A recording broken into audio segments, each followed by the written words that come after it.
네, 이 시간 원주 제1교회에서 청년부를 담당하고 계시는 권영주 목사님 만나 뵙도록 하겠습니다. 목사님 안녕하세요. 네, 안녕하세요.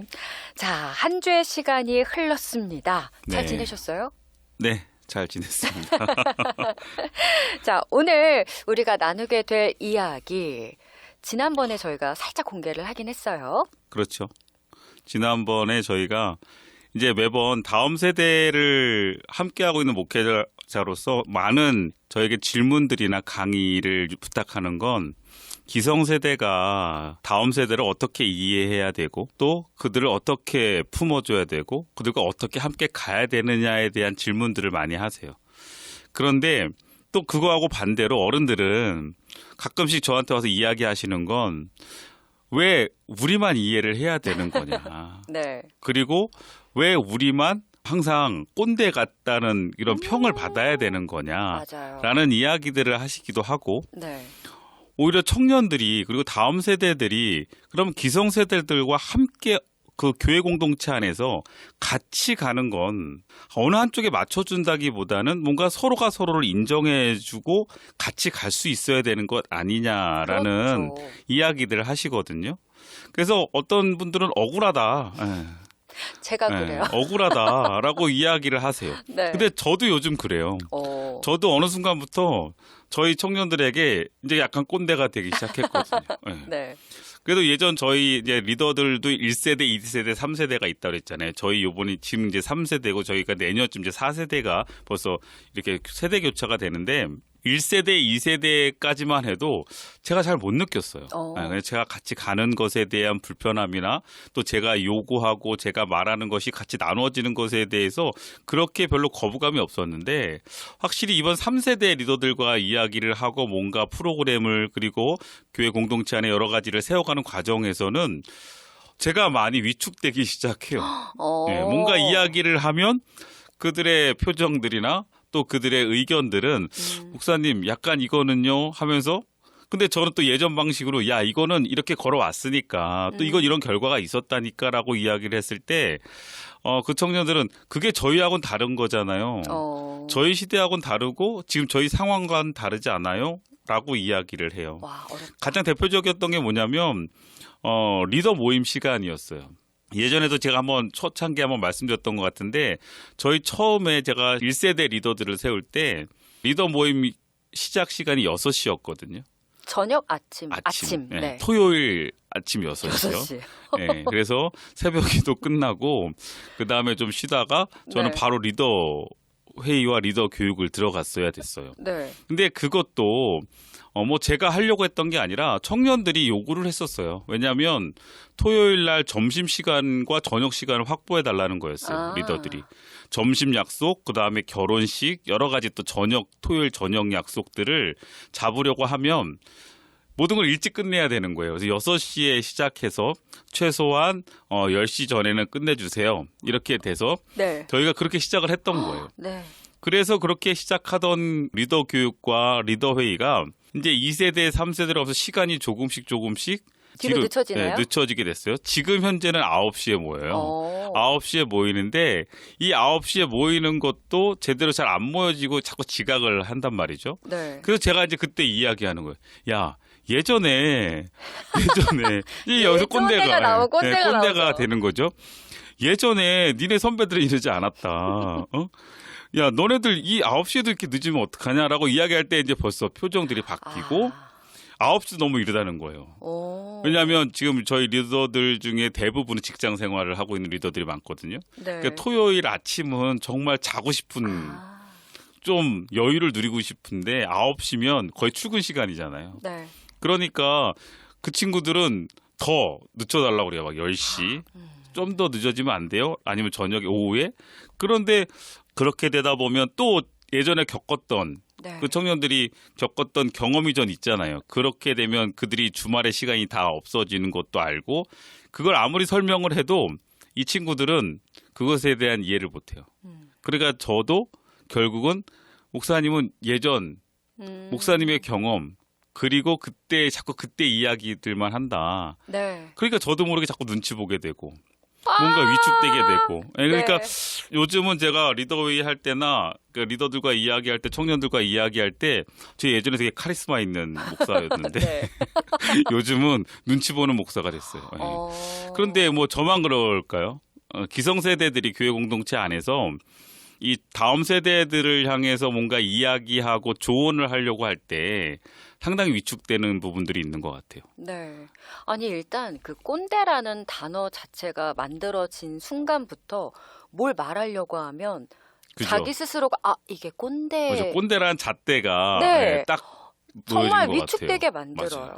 그런데 이게 과연 어느 선까지를 맞춰 가야 되는 것인가? 이게 네. 맞춘다는 거는 서로의 노력이 필요한 맞아요. 거잖아요. 그래서 전 여기에서 오늘 우리가 지난 시간에도 그래서 그 이야기를 오늘 한번 해보려고 했던 거잖아요. 네.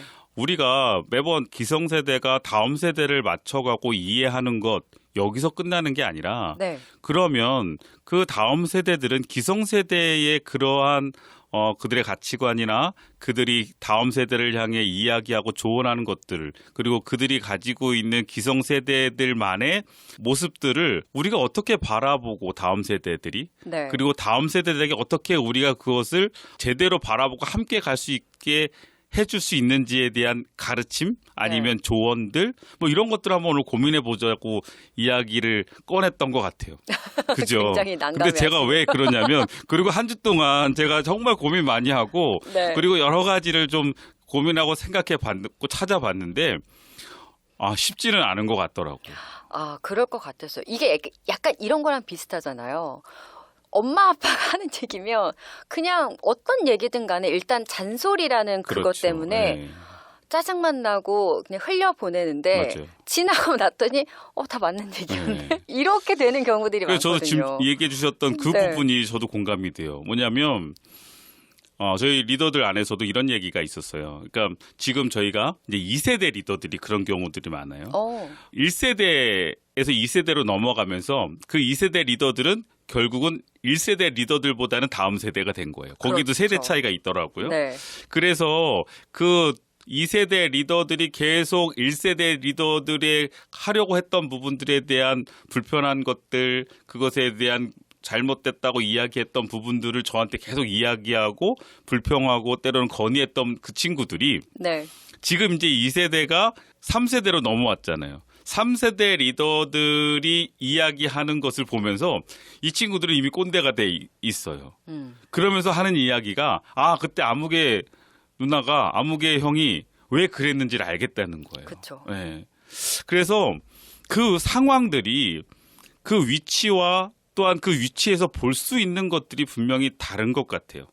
그래서 기성세대가 기성세대라고 하는 것을 우리가 보면 그들은 뭔가 지금의 다음 세대들 그리고 후배들을 제대로 양성해야 된다?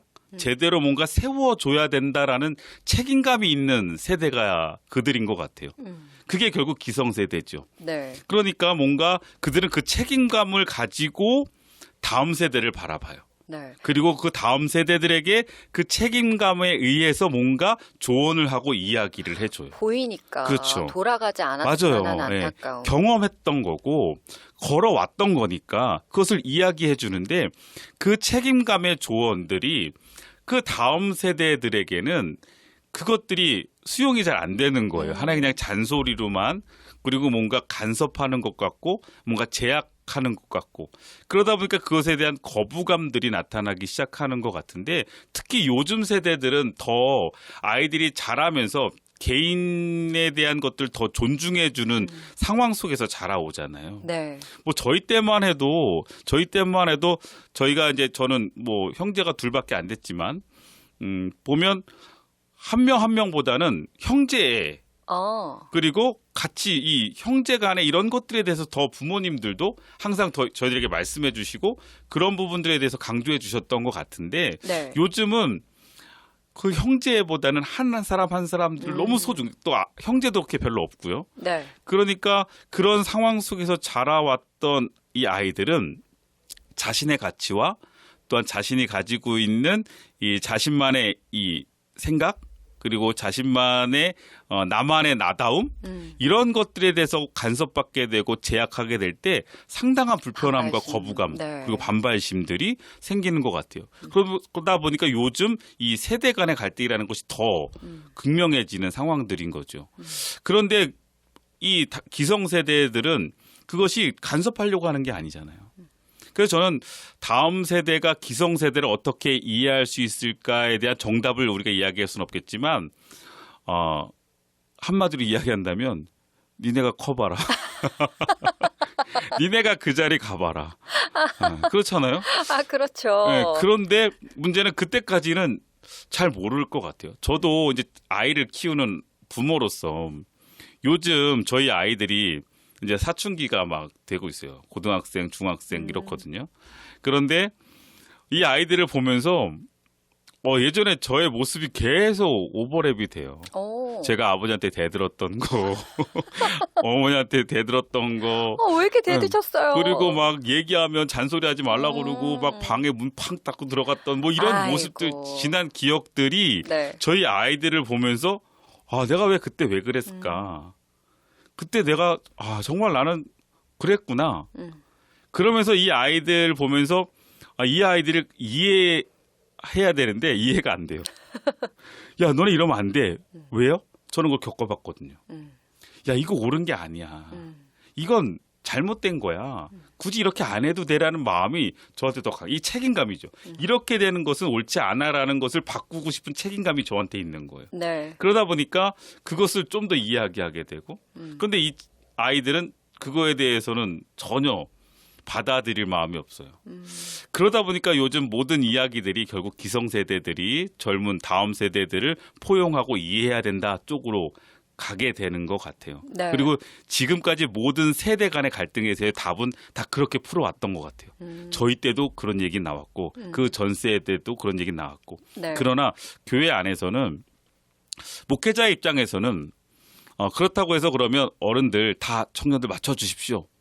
그리고 청년들에겐 너네들이 오라. 그래, 너네들 마음껏 날개를 펴라. 이렇게 이야기하는 건 또 옳지 않을 것 같거든요. 네. 그래서 목회자 입장에서 그 중간에 위치에 서서 최대한 어른들이 그 부분들을 이야기할 때에 그것이 단순하게 그분들이 생각하고 있는 고정관념이나 그들이 가지고 있었던 지난 시간들에 대한 그 꼰대적 성향으로 인해서 이야기되어지는 것이 아니라 정말 그분들이 걸어왔던 시간들 그리고 그분들이 신앙생활을 통해서 또한 교회 공동체 안에서 쌓아왔던 경험들을 통해 우리 청년들에게 그리고 다음 세대들에게 그 애정어린 조언이 되어진다는 것을 네. 중간에서 필터링을 해주는 역할을 목회자가 좀 해줘야 되지 않을까라는 생각을 해요. 그러니까 그것은 이 두 가지가 있어야 될 것 같은데 그거 아시는지 모르겠어요. 고부간의 갈등이 있을 때, 네. 고부간의 갈등이 있을 때 중간에서 남편이 어떤 역할을 해야 되느냐. 네. 이 역할을 잘해줘야 되잖아요. 정말 잘해야 돼요. 네, 저도 뭐 잘하고 있는 건 아니지만 보면 시어머니가 그러니까 네. 어머니가 며느리 막 뭐라 그럴 때 그 이제 어머니한테 며느리 편 들면 안 되잖아요. 일단 어머니의 편에서 엄마, 맞장구 그러면 안 쳐야죠. 되죠. 네. 우리 이렇게 하면 안 된다잖아요. 그리고 또 아내가 시어머니 막 뭐라 그럴 때, 너 그러면 어떡하냐? 하면서 어머니 편 들으면 안 된다고 하더라고요. 저는 그렇게 들었어요. 맞아요. 네, 그래서 네. 시어머니가 며느리 뭐라고 이야기하면 시어머니 맞아요. 맞아요. 그 다음에 또 며느리가 시어머니 뭐라 그러면 그거 맞아요. 당신이 맞아요. 맞아. 이렇게 편을 들어주라고 하더라고요. 네. 그러면 오히려 그렇게 편을 들어주다 보면 그 갈등이 많이 해소되고 아니 내가 이래도 당신은 이러면 안 되는 거 아니야? 뭐 이런 얘기를 한다고 하더라고요. 그리고 네. 야 니는 그래도 그렇지. 야 그래도 걔가 그 정도는 아니잖아 하면서 뭐 이렇게 뭐 된다고 하더라고요. 그 갈등이 네. 조금은 해소되는 모습들을 보게 되는데 목회자의 역할이 좀 그런 부분들로 중간에 서주는 건 좋을 거라는 생각이 들어요. 약간 이게 이야기하다 보니까 그 중간에 낀 목회자의 어려움. 그죠. 예. 제가 여기 이것을 듣고 계시는 많은 우리 목회자분들 힘내시기 바랍니다. 이게 참 균형을 맞추는 게 참 중요하잖아요. 네. 그러니까 어느 한쪽한테 기성세대들에게 다음 세대를 이해해 달라라고 어느 네네. 한쪽에게만 부탁하기에는 네네. 다음 세대도 그 안에서 네네. 세대 갈등이 벌어진단 말이에요. 맞아요. 그러니까 어찌 됐든 서로의 위치에서 자신의 가치가 소중한 만큼 네. 다른 사람들의 가치도 소중하다라는 걸 한 번씩은 네, 그거는 좀 중요한 포인트인 새길 것 같아요. 필요가 있는 것 같아요. 요즘은 다 모든 것이 자기중심적이다 보니까 그럼 결국 부딪히거든요. 내가 보여지는 게 맞는 거고 내가 판단하는 게 맞는 거고 그러다 보니까 결국은 그런데 교회라는 것은 좀 다를 수 있는 게 교회 안에 여러 가지 갈등들이 있을 때 교회가 하나 될 수 있는 건 분명하잖아요. 우리의 뭐요? 생각이 다르고 우리의 시선도 다르지만 우리가 하나로 같이 묶여질 수 있는 건 그 생각이 각자의 생각이 아니라 하나님의 생각으로. 각자의 시선이 다 다르지만 이 시간 하나의 시선으로 볼 수 있는 건 하나님의 시선으로. 그렇잖아요. 네. 그러면 기성세대도 그렇고 다음 세대도 그렇고 젊은 세대들이 보고 젊은 세대들이 느끼는 감정들도 분명히 인정을 하고요. 네. 기성세대가 바라보면서 안타까워하는 그런 또 여러 가지 책임감이나 의무감들 충분히 이해가 돼요. 그런데 그것을 떠나서 교회라는 곳은 교회 공동체라는 곳은 그것을 초월하는 하나님의 마음과 시선이 있잖아요. 네. 그러면 그때 우리가 조금씩 하나님의 마음을 가지고 바라보는 거예요. 그리고 하나님의 마음을 품어보는 거죠. 성경에도 분명히 부모를 공경하라고 그랬어요. 네. 그죠? 그리고 또 원수를 사랑하라고 그랬어요. 뭐 원수는 아니지만. 원수? 네. 그만큼 뭐냐면 원수를 사랑할 수 있는 것은 내 감정으로는 절대 내 감정이 맞아요. 내려놓지 않으면 사랑할 수가 없는 거거든요. 네. 그러니까 나랑 다르다고 해서 이 다른 게 틀린 게 아니라 그 다름을 인정하고 하나님의 마음으로 그분들을 바라보고 그분들이 걸어왔던 그분들이 하나님을 바라보고 하나님 앞에 어떻게 신앙의 삶을 살아왔는지 그 여정들을 또 인정하고 네. 존중해 보기 시작하면 네. 아무래도 좀 달라지지 않을까요? 오, 기성세대도 네. 마찬가지예요. 기성세대들도 쟤네들 왜 저래라기보다는 저들을 그 기성세대가 바라보고 있는 기준과 마음의 판단으로 바라보면 당연히 부족하고 잘못된 것 같고 왜 개인만 생각하는 것 같고 자기만 생각하는 것 같지만 그 기준을 내려놓고 하나님의 마음은 하나님은 당연히 그래도 저들을 사랑하시고 그렇잖아요. 그렇네요. 그러니까 하나님의 마음을 품어가는 것 그 마음을 향해 서로가 다가가기 시작하면 그래도 조금은 네. 서로가 이해는 안 돼도 네. 품어는 지고 그죠? 네. 같이 함께 갈 수 있는 과정은 되지 않을까 하는 조심스러운 권면을 생각을 해 보게 아니에요. 돼요. 굉장히 좋은 말씀이었어요. 사실 왜 감정이입이 기성세대에 들어가는지 그건 어쩔 수 없는 것 모르겠는데 같아요. 네. 아니 왜 우리만 이해해줘야 돼? 약간 이런 마음에 이렇게 막 성토만 하다가 목사님 말씀을 듣고 맞다. 네. 우리가 그렇게 판단하는 것도 우리의 기준, 우리의 생각이었구나. 그렇죠. 하나님의 시선, 하나님의 마음으로 들여다보는 것. 이 프로그램의 성격을 제가 잠깐 잊고 있었어요. 또 하나 아까 얘기했던 이게 지금 이제 기성세대도 마찬가지지만 그래서 목회자가 다음 세대들에게도 이 부분을 강조해 줄 필요가 있는 것 같아요. 그렇겠네요. 너희들 무조건 어른들이 너희들한테 하는 것에 대해서 불편해만 하지 말고 또 어른들에 대해서 기본적으로 거부감 갖는 것보다는 하나님의 마음 갖고 우리가 여기까지 우리가 지금 이것을 누리게 되고 있는 것도 네. 또 저분들의 걸어왔던 인생의 여정과 또한 신앙에 쌓아온 모습들이 있었기 때문인 거잖아요. 네. 거저 주어진 것이 아닌데 그분들을 바라볼 때 그냥 시대적 이런 뭐죠? 세대적 갈등 안에서 바라보는 시선과 마음이 아니라 하나님의 마음으로 네. 또 하나님의 시선으로 어른들을 바라보기 시작하면 네. 조금은 그 같은 마음이 품어지지 않을까요? 네. 제가 한번 지금 문득 생각이 났던 이야기가 하나 있어요. 뭐냐면 불안한데. 불안해하지 않으셔도 돼요. 지금 제가 이 얘기하다 생각난 게 저희 어머니가 네. 저희 어머니도 선생님이셔가지고요. 선생님이셔서 항상 이렇게 많이 가르치는 이야기들, 주셨죠. 그다음에 이런 이야기들 많이 말투가 됐어요. 우리 어머니 들으시면 안 되는데. 그런데 그러다 보니까 저도 매번 어머니가 이렇게 이렇고 저렇고 이야기하실 때마다 제 마음속에 약간 왜 이렇게 잔소리 하시고 왜 미리 얘기하시고 미리 걱정하시고 미리 답을 내실까 이런 생각을 했었어요. 그런데 저희 어머니가 새벽에 새벽 기도하실 때 같이 이렇게 새벽 기도할 때 한번 이렇게 어떻게 하다 듣다 보면 정말로 저희들을 위해서 정말 눈물 흘리면서 기도하시는 그 기도, 네. 저희들의 이름을 불러가면서 기도하는 그 기도, 음. 그 모습을 볼 때마다 제 마음에 이런 게 있는 거예요. 아, 딸 진짜 사랑하시는 거잖아요. 그죠? 네. 지금 하나님의 마음을 가지고 어머니를 보게 되면 그냥 지금 어머니가 나한테 잔소리하는 하나의 엄마가 아니라 날 위해서 기도하고 날 정말로 아끼고 소중하게 여기는 분이라는 것에 대한 게 더 먼저 보이게 될 때 네. 이게 그때는 뭐 오래 가진 않아요 그래도. 네, 그런데 잔소리 하실 때 아니면 네. 뭐라고 얘기하실 때 그 기도하고 나오셔서도 뭐 그렇다고 달라지시는 거 아니잖아요. 잔소리 하시죠. 네, 네. 그런데도 불구하고 그 부분이 그래도 어머니 날 위해서 울고 기도하시는 분인데 어머니는 날 위해서 늘 기도하시는 분인데 라는 그 마음이 있을 때 달라지는 거죠. 네, 뭔가 그런 받아들이는 마음의 자세도 달라질 수 있잖아요. 네. 그러니까 기성세대를 향해서 왜 기성세대는 이렇게만이 아니라 그 기성세대가 우리를 바라봐주는 마음에 우리도 하나님의 마음으로 기성세대가 아닌 다음 세대들도 기성세대들 그렇게 좀 바라보기 시작하면 네. 거기에 뭔가 조금은 완충되는 갈등이 아니라 네. 뭔가 함께 같이 갈 수 있는 완충되는 어떠한 그 연결고리가 있지 않을까라는 네. 생각을 좀 해보게 됩니다. 우리가 어떤 명확한 답을 내릴 수는 없지만 네, 그렇죠. 분명히 우리가 잊지 말아야 할 부분들을 목사님께서 말씀을 해주신 것 같아요. 뭐 기성세대, 다음 세대 이런 타이틀을 떼더라도 상대 누군가를 바라볼 때 나의 기준이 아니라 정말 하나님의 마음으로 상대에 대한 사랑으로 바라본다면 네. 그래도 지금보다는 조금 그렇죠. 더 괜찮지 않을까 싶습니다. 여기까지 말씀을 나눠야 될 것 같아요. 목사님 다음 주에는 어떤 이야기 나누게 될까요?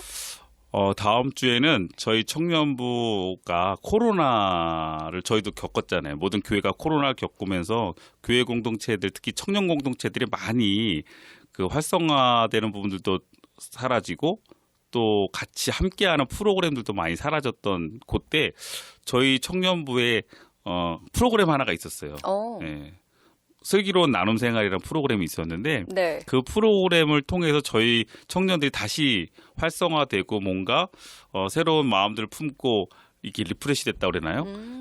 이랬던 이야기들을 좀 같이 나누면서 네. 교회 공동체 안에서 어떠한 부분들을 우리가 통해서 교회 공동체가 다시 새롭게 그리고 뭔가 의미를 찾아갈 수 있을까라는 것을 한번 좀 고민해 보면 좋을 것 같다는 생각을 해봅니다. 알겠습니다. 그러면 다음 주 이 시간 기대하는 마음으로 기다리겠습니다. 고맙습니다. 네, 감사합니다. 네, 지금까지 원주 제1감리교회 권용주 목사님이었습니다.